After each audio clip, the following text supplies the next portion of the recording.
Hello, and welcome to Psych 101 again. This course tour will take you on a tour of the course and show you where to find everything you need to be successful. Whenever you enter the course, you will land on the announcements page. However, if you're somewhere else in the course and you need to get back to this page, you can just click here. On this page, you will always find announcements for the class. Newer ones will always appear at the top. The first thing you should do is click on Start here. Clicking this link will take you to a welcome message with a welcome video from me. A student orientation module, which I highly suggest you look through, especially if you're new to the university or new to online classes. The technical requirements, which gives you info about what operating systems and browsers you should be using, in addition to information about getting plugins updated and any additional software that you will need for the course. Then, you will find information about how to succeed in an online class, and a short questionnaire about whether you're cut out for online learning. Next, you can complete your orientation assignments. There are 4 of them. However, before you start, you'll want to read this because it tells you how to download Respondus Lockdown Browser, which you will need to take your orientation assessment and your exams. After you download and install the software, you can go ahead and click here to complete your orientation discussion and the orientation submission assignment. Please make sure you read the instructions carefully. Next, you will find a link to information about how to purchase the textbook and gain access to Cengage MindTap, the publisher's online resources that are required in this course. After you have purchased your textbook and have gotten set up on Cengage MindTap, come back to the orientation assignments and click on Introduction to Using Applia Assignments to complete a sample Applia activity. You'll always know if something is part of Cengage by the blue circle icon. Finally, you'll need to close your web browser and open Respondus Lockdown Browser so you can take the orientation assignment. Once you've finished your orientation assignments, you can go ahead and go to the next area, About This Course. In this area, you will find my contact information, the syllabus, which can be downloaded, the course schedule, which can also be downloaded, the information about the textbook, which you should already have since I'm sure you already completed the orientation assignments, the link to Respondus Lockdown Browser again, information about badges, which we'll talk about at the end of this course tour, instructions for meeting with me through Blackboard Collaborate in case we need to meet virtually, a folder with other course information and policies, which we'll come back to in a second, and a link to a discussion that I like to call Ask Dr. K and Other Students. You can go ahead and read about the purpose of this discussion board on your own. Let's go back to other course information and policies. In this folder, you will find out some grading information, as well as information about how long it normally takes me to get back to you if you email me, how to get in touch with me, the netiquette policy for the course, which you should read through carefully, and the rubric for the course discussions. In this course, you are graded on the number of posts you make, how spread out they are, the quality of your initial post, and the quality of your replies, and how well you extend the conversation, as well as netiquette and grammar. Then, you'll see some more about my policies and a little disclaimer I like to provide to students taking this course online. Finally, you'll see a sample module. Now that you've been bombarded with a ton of information about the course and its policies, you need to know where to go to get started on learning the course content.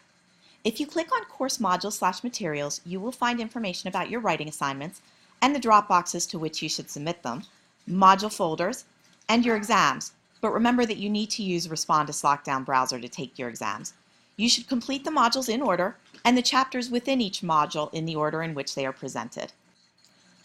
Once you open a module folder, you will find a short introduction to the module objectives, the due dates, and what you have to complete, chapter folders, and the discussion rubric, just as a reminder.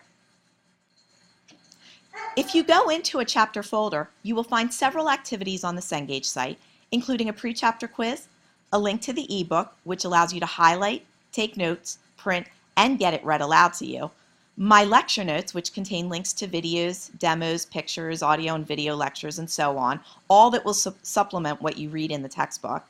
There are also videos through Cengage, flashcards, which you can print, and a post-chapter quiz. Finally, there is a link to the chapter discussion and the Applia activity for the chapter. So what are some of these other links in this menu? Well, we've got some FAQs with answers to some questions students have had regarding purchasing the book, completing the Applia activities, submitting the writing and orientation assignments, and doing well on the exams. So if you have a question about any of these things, check here first. Then we have an area called Having Technical Difficulties. In this area, you will find some basic solutions to problems that have come up with MindTap. If you are experiencing a problem with MindTap, check here first to see if you can rectify the problem yourself. When all else fails, contact Cengage Technical Support. This link is for assignments. Let's say that you've done everything for Chapter 1, like take the pre-chapter quiz, read the ebook, review the lecture notes, view the videos, and take the post-chapter quiz. But then you decided to take a break, sign out of Blackboard, and come back later to work on your discussion or Applia. When you sign back on, rather than going to course modules/materials, then clicking on Module 1, then clicking on Chapter 1, you could click on Assignments, where you'll find links to all of your graded assignments in chronological order. I don't suggest you bypass using the content in course modules/materials because that's the content that will help you succeed in the course. I'm only suggesting that you visit assignments as a quick and easy way to do an assignment after you review the content. The link for discussions works the same as the link for assignments, just a quick and easy way to get to the discussions. Down here, you have a link that allows you to send an email to me, the instructor. However, as an FYI, by default, when this email gets sent, it uses your Bowie State University email to send it. This means that when I respond to you, that reply will go to your Bowie State email. That poses a problem if you don't check that email. Therefore, I would highly recommend setting up your Bowie State email to automatically forward to a private email address. If you need instructions on how to set that up, you can click on Info about BSU Student Email. If you need assistance getting your Bowie State email set up to begin with, you will need to contact the DIT Help Desk. Then down here, you have tools such as your grades, a calendar, resources, and much more. Just take a look around. Now, there's just one more thing. However, I can't show it to you. Have you ever heard of hidden objects, sometimes called Easter eggs on DVD menus? Sometimes movie makers will include hidden objects in the DVD menus that if you find them, they take you to bonus content. Additionally, have you ever heard of achievements or badges that are often used in online gaming after you've completed a task? Well, this course takes advantage of both of those things. In this class, you can earn badges for doing different things. They may be tied to viewing items, completing assignments, earning higher than a certain score on a group of assignments, and so on.